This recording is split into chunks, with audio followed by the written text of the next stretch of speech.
Hello students, this is Dr. Amit Juneja, lecturer economics, Shahid Balwinder Singh, Government Senior Secondary Smart School, Sabuana District, Fazilka. I welcome you all in this lecture of economics.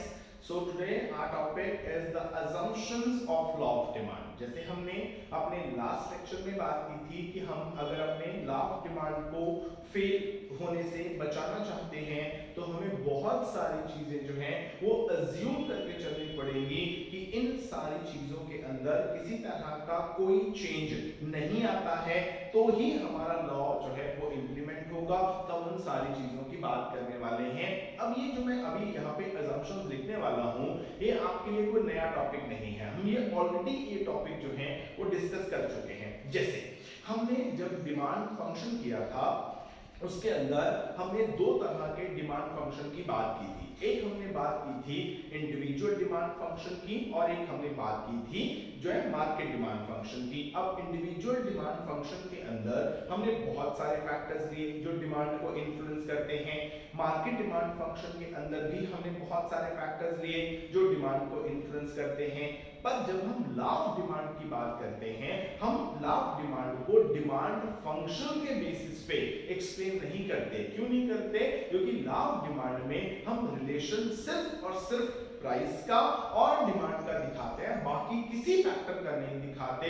आपने भी यही करना है, मतलब आप demand function जो है वो लर्न कर लीजिए। डिमांड फंक्शन के अंदर इंडिविजुअल डिमांड फंक्शन में ये वाले फैक्टर्स थे जो डिमांड को इन्फ्लुएंस कर सकते हैं। मार्केट डिमांड फंक्शन के अंदर ये वाले फैक्टर थे जो डिमांड को इन्फ्लुएंस कर सकते हैं। अब आपने रिलेशन सिर्फ और सिर्फ प्राइस का और डिमांड का दिखाना है ना, तो बाकी जितने भी फैक्टर्स बचे डिमांड फंक्शन के अंदर, चाहे वो इंडिविजुअल डिमांड फंक्शन था चाहे वो मार्केट डिमांड फंक्शन था, तो उन सारे फैक्टर्स को आपने क्या करना है, कांस्टेंट मान लेना है। मतलब आपने पहले से अज्यूम कर लेना है कि इन फैक्टर्स में तो कोई चेंज आता ही नहीं है। तो जैसे हमने उनकी बात की थी वैसे ही हम यहाँ पे बात करने वाले हैं। तो पहली चीज जो हम अज्यूम करके चलेंगे जिसके अंदर कोई चेंज नहीं आता वो क्या था? प्राइस के बाद हमने क्या लिया था?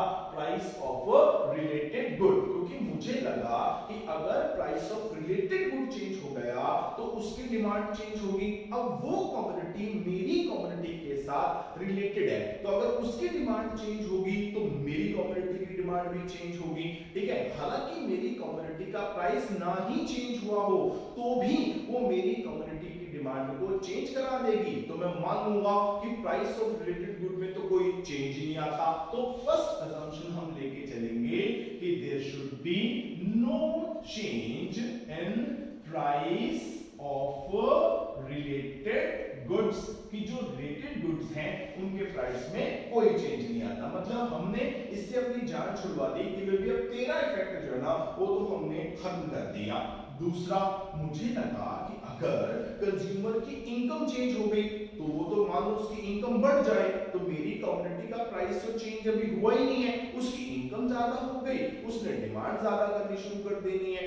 मतलब उसकी इनकम में आने वाला चेंज मेरे लॉ ऑफ डिमांड को फेल करा सकता है। तो मैं कहता हूं ठीक है जी, हम इनकम को भी कांस्टेंट अज्यूम कर लेते हैं। तो सेकंड हम मान के चलेंगे कि there is no change in income of the consumer. ठीक है, अब इससे भी हम बच गए, इससे भी हमने चेंज नहीं करवाया।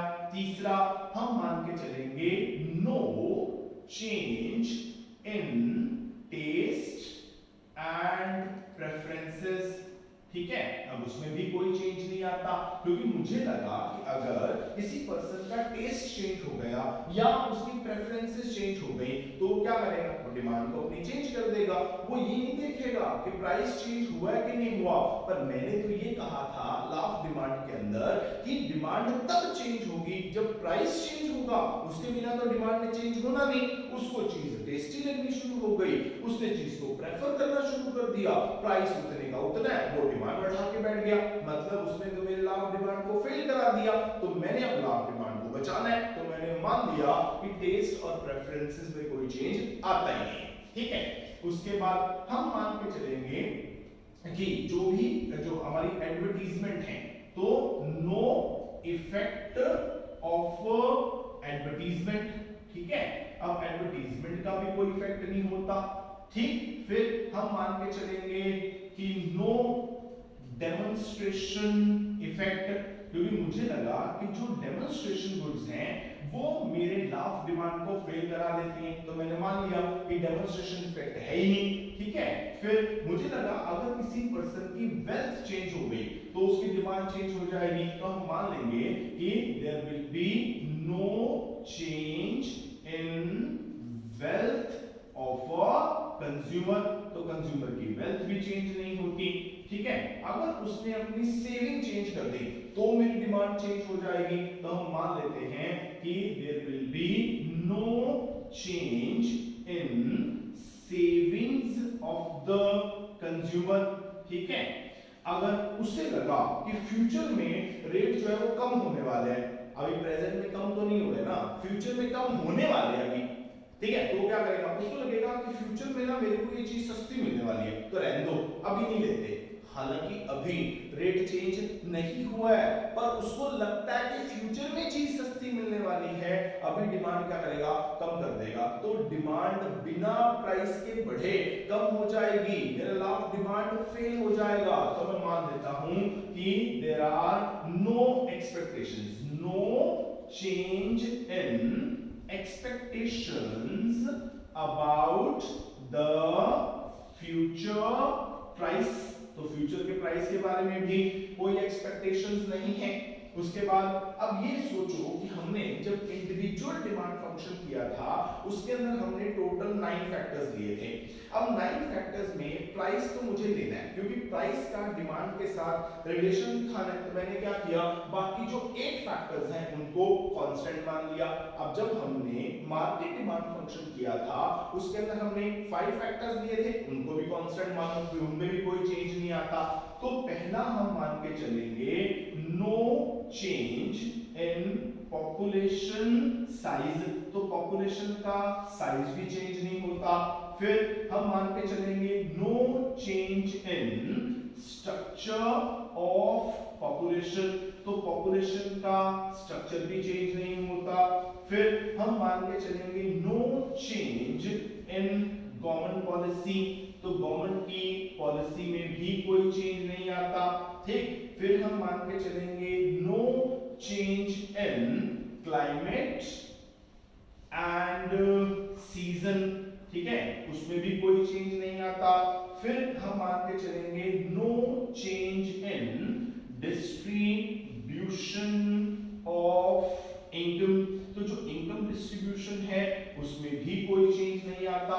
तो अब हमें लगा कि हमने टोटल मार्केट डिमांड फंक्शन और इंडिविजुअल डिमांड फंक्शन को मिला के हमने टोटल करे थे 14 फैक्टर्स, ठीक है। 14 फैक्टर्स में एक प्राइस था जिसका हमने डिमांड के साथ रिलेशन दिखाना है, बाकी थे 13 फैक्टर्स। अब अगर इन 13 फैक्टर्स में कोई चेंज आता है, क्या होगा, आपका लॉ ऑफ डिमांड फेल हो जाएगा बिना आपके प्राइस के चेंज हुए। इन 13 फैक्टर्स ने क्या करना है, आपकी कम्युनिटी की डिमांड को चेंज करा देना है, तो इसलिए हमने अपने लॉ ऑफ डिमांड को फेल होने से बचाना है। तो हमने क्या किया, इन 13 के 13 फैक्टर्स को क्या कर लिया, कांस्टेंट मान लिया कि इनमें तो कोई चेंज आता ही नहीं। तो ये सारी क्या बन गई, ये सारी की सारी लॉ ऑफ डिमांड की assumptions जो हैं वो बन जाती हैं। तो this was all about the assumptions of a law of demand। अब हम अपना अगला टॉपिक डिस्कस करते हैं जो हमने अपने लास्ट लेक्चर में भी बात करी थी कि एक होता है assumptions और एक होता है exceptions। तो अब हम बात करेंगे इस चीज की, exceptions की, exceptions of law of demand, कि जो हमारी लॉ ऑफ डिमांड है उसकी एक्सेप्शंस क्या हैं। एक्सेप्शंस मतलब ऐसी कौन सी चीजें हैं जिनके ऊपर हमारा लॉ ऑफ डिमांड जो है वो इंप्लीमेंट नहीं होता, मतलब हमने कौन कौन सी चीजों को इससे एग्जम्प्ट किया हुआ है, इसको हमने उससे छूट दी हुई है। बिलो जी आपके ऊपर हम अपने लॉ को एग्जम्प्ट करते हैं, आप ऐसे हैं जिनके ऊपर हम अपने लॉ ऑफ डिमांड को इंप्लीमेंट नहीं करवाएंगे, हम उन चीजों की बात जो है वो करने वाले हैं। जो पहली चीज है जिसपे हमने लॉ ऑफ डिमांड को एग्जम्प्ट किया हुआ है वो है जितनी भी हमारी डेमोन्स्ट्रेशन गुड्स होती हैं, ठीक है। जो डेमोन्स्ट्रेशन गुड्स हैं उनको हमने लॉ ऑफ डिमांड से एग्जम्प्ट किया हुआ है, मतलब हम ये मान के चल रहे हैं कि जो डेमोन्स्ट्रेटिव गुड्स होती हैं उनके ऊपर लॉ ऑफ डिमांड इंप्लीमेंट नहीं होता। क्यों नहीं होता? हम बहुत डिटेल के अंदर इस चीज को डिस्कस कर चुके हैं कि जो डेमोन्स्ट्रेटिव गुड्स हैं वो ऐसी गुड्स होती हैं जिनको हम सिर्फ और सिर्फ इसीलिए यूज करते हैं ताकि हम लोगों को दिखा सकें कि लो जी हम ये चीज जो है वो यूज करने के एबल हैं, हमारे पास पैसे हैं तो हम इस चीज को यूज कर रहे हैं। जैसे वो आपने वो कपिल शर्मा शो देखा होगा, वहां पर ना एक वो कैरेक्टर आता है, वो हमेशा एक ही लाइन बोलता है, मेरे पास तो बहुत पैसे हैं, है ना। तो बस ये भी सेम केस है, मतलब ऐसे लोगों की गुड्स हैं जिनके पास बहुत पैसे हैं, मतलब सिर्फ उन्हीं लोगों की गुड्स हैं जिनके पास बहुत पैसे हैं, सब लोगों के लिए नहीं है। अब क्या होगा, अगर वो चीज सभी के लिए अवेलेबल हो जाएगी तो फिर वो जो बहुत इनकम वाले लोग हैं वो क्या चीज दिखाएंगे, तो इसलिए इन चीजों का रेट अगर ज्यादा होता है, इनका प्राइस अगर ज्यादा होता है तो ही जो है वो क्या होगा, लाभ जो इनके ऊपर इनकी डिमांड होगी। अगर इनका रेट कम कर दिया जाएगा तो रिच पीपल कहेंगे अब तो इसमें कुछ बचा ही नहीं जिसको हम दिखा सकेंगे, तो सब लोग यूज कर रहे हैं तो इसलिए हम इनको यूज नहीं करेंगे। तो क्या होता है, हम इसको एक डायग्राम की हेल्प से जो है वो दिखा सकते हैं। अगर हम यहाँ पर ये जो डेमोन्स्ट्रेटिव गुड्स हैं उनके प्राइस ले लें और यहाँ पर हम उनकी डिमांड ले लें। अगर इनिशियल प्राइस OP है तो इनकी जो इनिशियल डिमांड है वो OQ है और आप A पॉइंट पे हैं।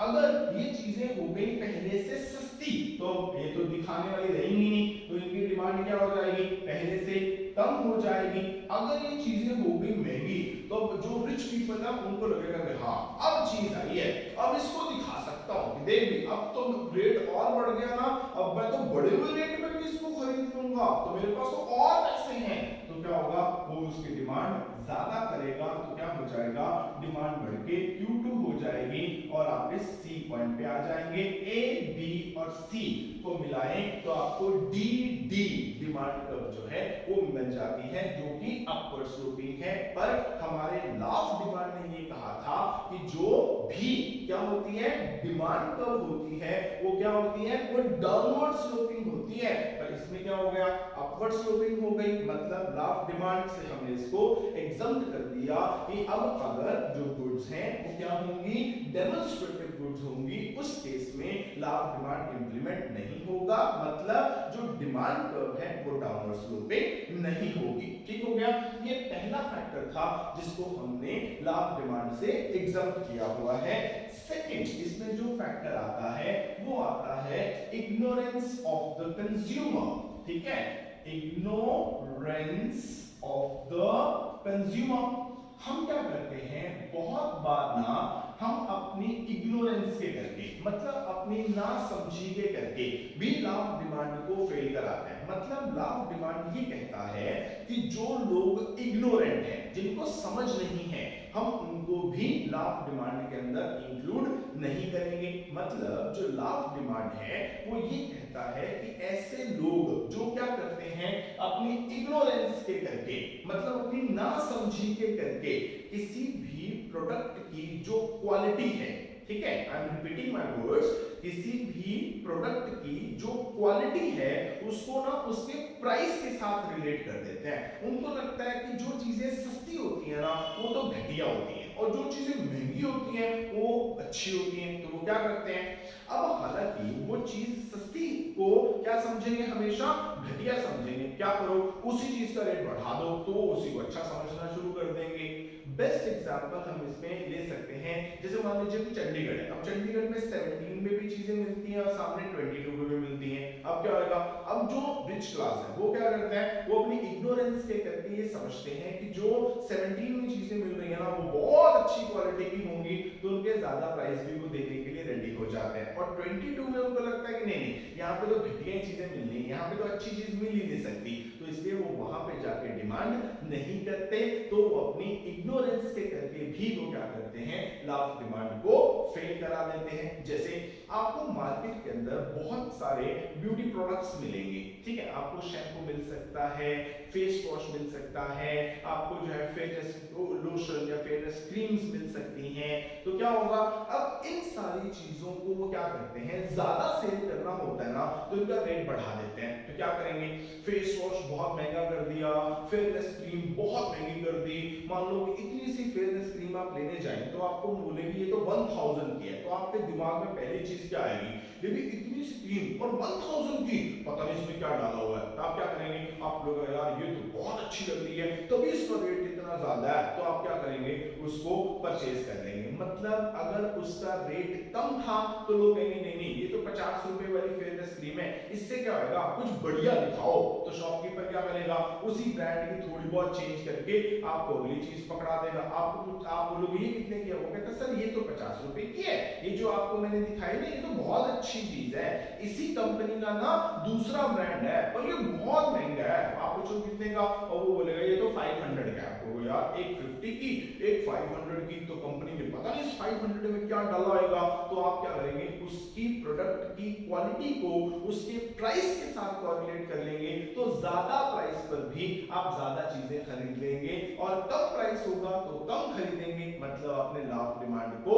फेल करा देना है। कैसे, अब अगर इसी को भी डायग्राम से दिखाएं, तो जो डायग्राम हमने पीछे बनाई थी, आप उसी डायग्राम को यहाँ पर भी यूज कर सकते हैं।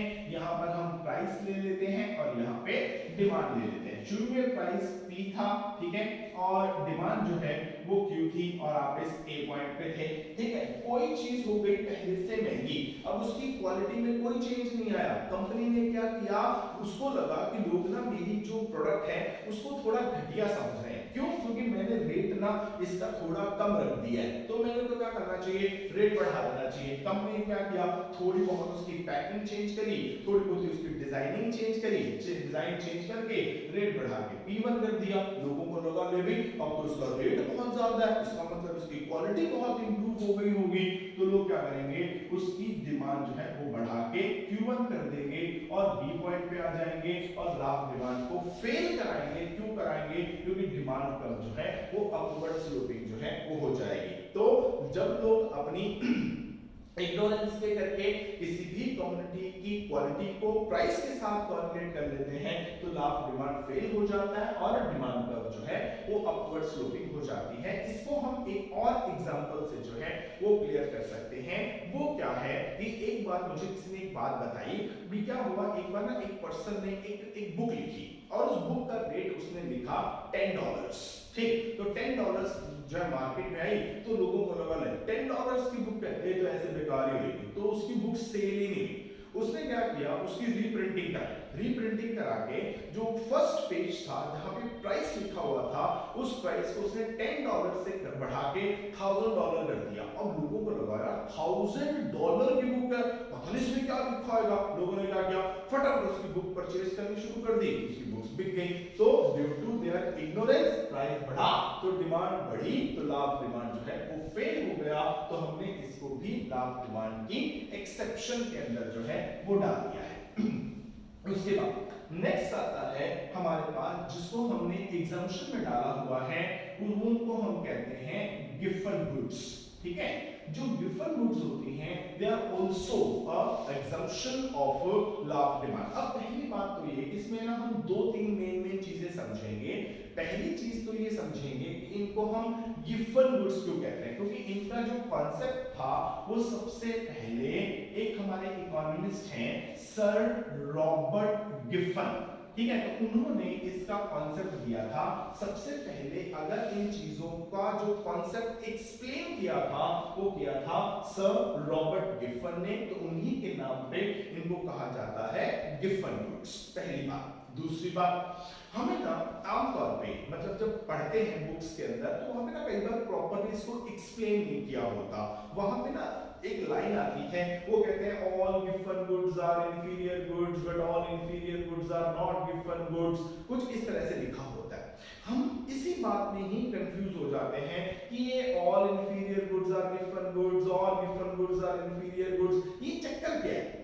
एक्चुअली इसको समझने के लिए हमें क्या करना पड़ेगा, पहले ना गिवन गुड और इंफीरियर गुड्स का मीनिंग क्लियर करना पड़ेगा, तब जाके पता लगेगा कि सारी की सारी गिवन इंफीरियर हैं या सारी की सारी इंफीरियर गिवन हैं या दोनों में क्या रिलेशन है, वो हम बाद में देखेंगे। पहले हम दोनों का मीनिंग जो है वो क्लियर करते हैं। अब सोच के देखिए, हमने इंफीरियर गुड्स के बारे में ऑलरेडी बात की थी कि इंफीरियर गुड्स कौन सी होती हैं। हमने कहा था इंफीरियर गुड्स वो होती हैं अगर आपके पास पैसे पहले से ज्यादा आ गए तो आप क्या करेंगे, वो तो घटिया क्वालिटी की चीजें हैं, क्या करेंगे, अगर आपके पास पैसे आ जाए पहले से ज्यादा तो आप क्या करेंगे, आप घटिया क्वालिटी की चीजें पहले से कम खरीदेंगे और उसकी जगह पे अच्छी क्वालिटी की चीजें खरीदेंगे। अगर आपके पास पैसे पहले से कम रह जाते हैं तो क्या होगा, जो थोड़ी बहुत आप अच्छी क्वालिटी की चीजें खरीद रहे थे ना, आप उनको भी खरीदना बंद कर देंगे और उसकी जगह पे क्या करेंगे, आप और ज्यादा इंफीरियर गुड्स जो है वो खरीदना शुरू कर देंगे। मतलब इंफीरियर गुड्स वो गुड्स होती हैं जिनके केस में अगर इनकम बढ़ी तो डिमांड कम, इनकम कम तो डिमांड ज्यादा, यही होता है। तो ये इंफीरियर गुड्स है।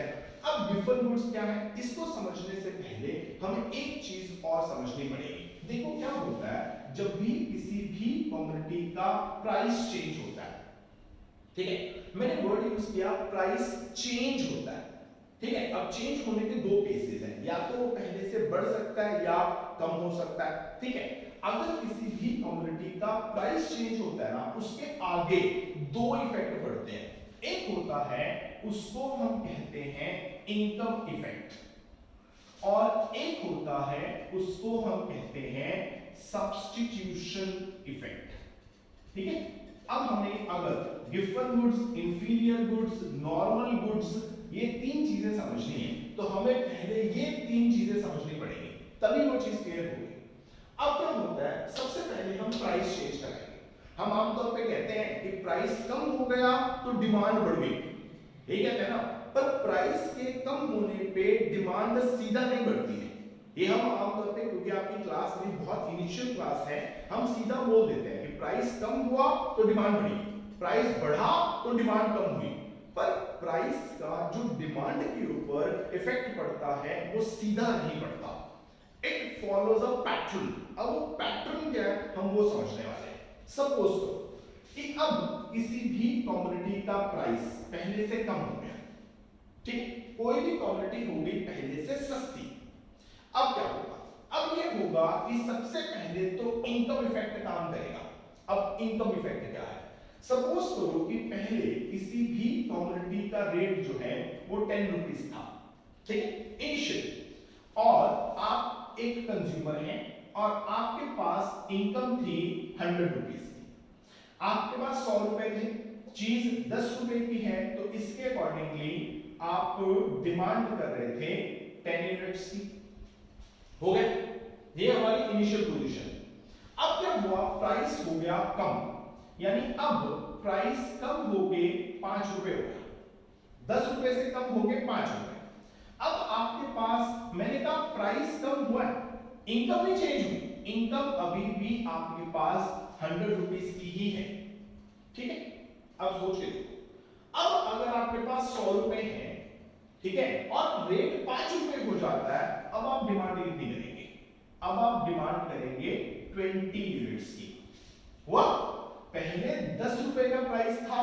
देखो अगर आप टेबल बनाना चाहे तो टेबल भी बना सकते हैं, यहाँ पे प्राइस लिख लीजिए, यहाँ पे डिमांड लिख लीजिए। पहले प्राइस था 10 और आपकी डिमांड थी 10, ठीक है। अब प्राइस 5 हुआ तो डिमांड 20 हो गई, प्राइस कम हुआ तो डिमांड बढ़ी। कैसे बढ़ी, क्योंकि क्या होता है, एक वर्ड होता है इनकम, ठीक है, एक वर्ड होता है उसको हम कहते हैं रियल इनकम। अब रियल इनकम क्या है, रियल इनकम मींस कि जो भी आपके पास इनकम अवेलेबल है, अब आपके पास कितनी इनकम अवेलेबल है 100 रुपीज, उस इनकम की परचेजिंग पावर कितनी है, मतलब जो आपके पास इनकम अवेलेबल है आप उससे कितनी चीजें खरीद सकते हैं। अब सोचो आपके पास 100 रुपीज थे, 100 रुपीज से आप कितनी चीजें खरीद पाए 10, ठीक है, कैसे? क्योंकि आपने कहा मेरे पास 100 रुपीज है, मार्केट में एक चीज जो है वो 10 रुपए की है, तो मैं उसे 10 चीजें खरीद पाऊंगा। अच्छा, फिर मैंने कहा अब आपने कहा कि मेरे पास 100 रुपीज है, मार्केट में रेट जो है वो 5 रुपए है, तो मैं 20 चीजें खरीद पाऊंगा। अब आप 20 चीजें खरीद रहे हैं, मतलब जो 100 रुपीज हैं वो आपको 20 चीजें परचेज करके दे रहे हैं। सो आपके 100 रुपीज की परचेजिंग पावर कितनी है? 20। मैं बोलूंगा आपकी रियल इनकम कितनी है? 20। अब सोचो ये 20 आंसर कैसे आया? मैंने कहा कि मेरे पास 100 रुपए हैं और एक चीज 5 रुपए की है, तो 100 रुपए मुझे 20 चीजें परचेज करके दे सकते हैं। So my purchasing power is 20। मेरी रियल इनकम जो है वो 20 है। क्वेश्चन उठा ये 20 आंसर कैसे आया? आई एम डिवाइडिंग 5 विद 100 और 100 विद 5। अब सोचो अगर 20 आंसर लाना है तो आपको 100 को 5 से डिवाइड करना पड़ेगा। What's 100? It's your income and what's the 5? It's your price. ऐसे होगा। So real income is equal to income upon price, मतलब जितनी भी आपके पास मॉनेटरी इनकम है in hard cash, in money terms, जो आपके पास इनकम है, अगर आप उसको प्राइस के साथ डिवाइड कर देते हैं तो आपको ये पता लग जाएगा कि जो आपके पास की मॉनेटरी इनकम है वो आपको कितनी चीजें परचेज करके दे सकती है। तो अब कितनी चीजें परचेज करेगी? 20। ऐसे हुआ। अब चेक करो जरा, अब क्या हुआ? अब अगर हम इस एनालिसिस को फिर से करें, अब ये आपकी इनिशियल पोजीशन थी, मैं इसको फिर से सारा बना रहा हूं, ठीक है? शुरू में ये था कि आपका प्राइस जो था वो 10 रुपीज था, आपके पास 100 रुपीज थे। सो आपकी रियल इनकम जो थी वो क्या थी? चेक करो। अब जितनी आप डिमांड करेंगे वो आपकी रियल इनकम है। 100 रुपीज थे, 10 रुपीज प्राइस था, तो 100 रुपीज जो है वो आपको 10 चीजें परचेज करके दे सकते थे। Your real income is 10। अब इधर आ जाए, अब अगर इधर रियल इनकम कैलकुलेट करें, अब आपके पास क्या है? 100 रुपीज है, प्राइस 5 हो गया, तो आपकी रियल इनकम कितनी हो गई? 20। जब क्या होता है, किसी चीज का प्राइस पहले से कम हो जाता है, प्राइस 10 से 5 हुआ तो रियल इनकम पहले से बढ़ जाती है। अब आपके पास जितने पैसे पहले थे अभी भी आपके पास उतने ही पैसे हैं। पहले भी 100 थे, अभी भी 100 है। अगर कमोडिटी का रेट पहले से कम हो जाता है तो वही 100 रुपीज आपको पहले से ज्यादा चीजें खरीद के दे पाएंगे, मतलब आपकी रियल इनकम बढ़ जाएगी। पर अगर सपोज करो कि प्राइस जो है वो 10 से बढ़ के सपोज करो 20 रुपीज हो जाए, अब आपके पास जितनी इनकम पहले थी अभी भी इतनी है। अब आप कितनी डिमांड करेंगे? अब आपके पास 100 रुपए हैं, एक कमोडिटी 20 रुपए की है, तो आप 5 यूनिट्स की डिमांड करेंगे, मतलब आपकी रियल इनकम कितनी रहेगी? 5। कैसे कैलकुलेट किया? अब अगर हम यहां पर रियल इनकम लें तो आपके पास कितने पैसे हैं? 100 रुपए, रेट कितना है? 20 रुपीस। कितनी चीजें खरीदोगे? 5। कितनी चीजें खरीदोगे? कितनी चीजें परचेज करोगे? कितनी? 5। So your real income is 5। यानी क्या हुआ? जब प्राइस 10 से बढ़ के 20 हुआ तो आपकी परचेजिंग पावर 10 से कम होके 5 हो गई। यानी जब प्राइस कम होता है उसका क्या पड़ता है? आपकी रियल इनकम के ऊपर इफेक्ट पड़ता है। यानी जब प्राइस कम होगा तो आपकी रियल इनकम जो है वो क्या हो जाती है? मैं इसको RI बोल देता हूं। रियल इनकम क्या हो जाती है? बढ़ जाती है। ये फर्स्ट इंफ्लुएंस पड़ता है। प्राइस कम हुआ तो रियल इनकम क्या हो गई? बढ़ गई। ठीक हो गया? अब उधर देखो अगले में क्या है। अब अगले में है सब्स्टिट्यूशन इफेक्ट। अब सोचो भी सब्स्टिट्यूशन इफेक्ट है तो सब्स्टिट्यूट कमोडिटीज में ही लगेगा, कॉम्प्लीमेंट्री में तो लगने से रहा, तो उसका नाम ही सब्स्टिट्यूशन है। अब क्या होगा अगर आपकी कमोडिटी का रेट 10 से कम होके 5 हो गया? ठीक है, आपकी कमोडिटी का रेट 10 से कम होके 5, जो चीज आपकी कमोडिटी की जगह पर यूज हो रही थी, ठीक है, उसका रेट चेंज नहीं हुआ, वो उतने ही, पर आपकी कमोडिटी सस्ती हो गई तो क्या होगा?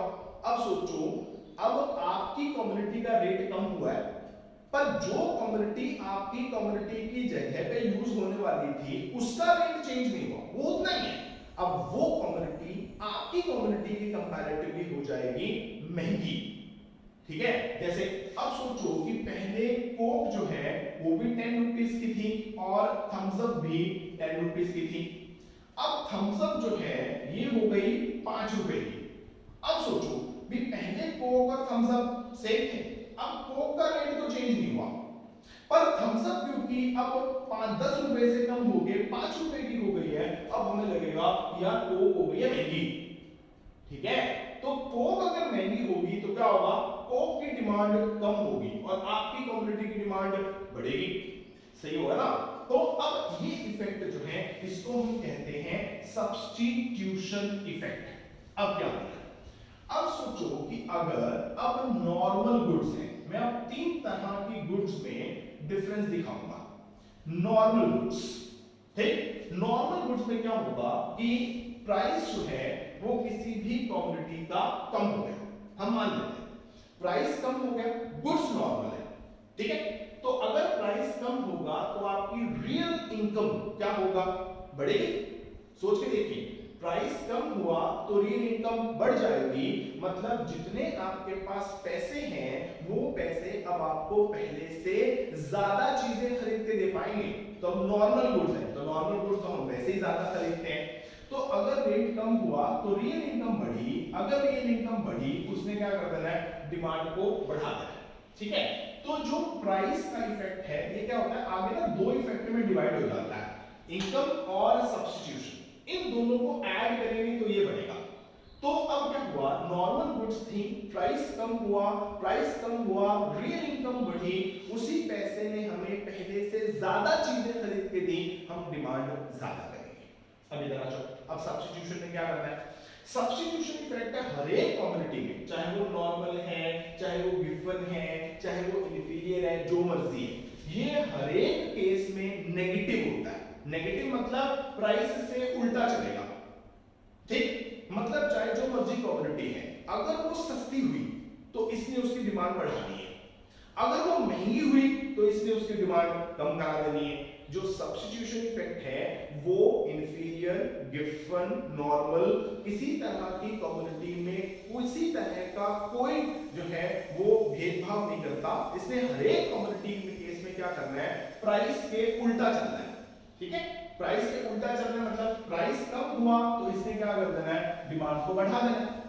अब हुआ प्राइस कम, प्राइस कम होने से नॉर्मल गुड्स में क्या हुआ, जो इनकम इफेक्ट था उसने डिमांड बढ़ा दी, जो सब्स्टिट्यूशन इफेक्ट था उसने भी डिमांड बढ़ा दी, तो अल्टीमेटली डिमांड क्या हो गया, बढ़ गई।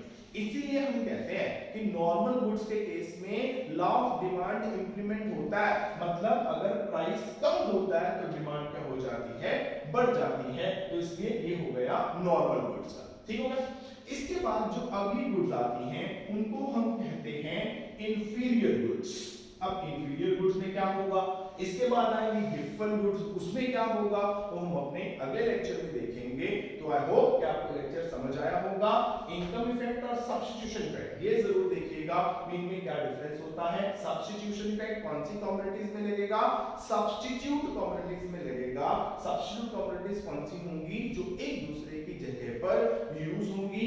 ये इफेक्ट हमेशा नेगेटिव होता है, मतलब इसने हमेशा क्या करना है, प्राइस के उल्टा जाना है, मतलब अब ध्यान रखना ये हमेशा क्या है, नेगेटिव है। नेगेटिव का मतलब उल्टा जाएगा इसके प्राइस के। अगर प्राइस कम होगा ये उन कमोडिटीज की डिमांड को बढ़ाएगा, चाहे वो इंफीरियर है, चाहे वो गिवन है, चाहे वो नॉर्मल है, जो मर्जी है, ठीक। जो मेन डिफरेंस क्रिएट करेगा वो ये इनकम इफेक्ट जो है ना ये क्रिएट करेगा। वो कैसे करेगा वो हम बात करेंगे अपने इंफीरियर गुड्स के केस में और गिवन गुड्स के केस में। That will be our next lecture. So मिलते हैं अपने नेक्स्ट लेक्चर के अंदर। Thank you very much.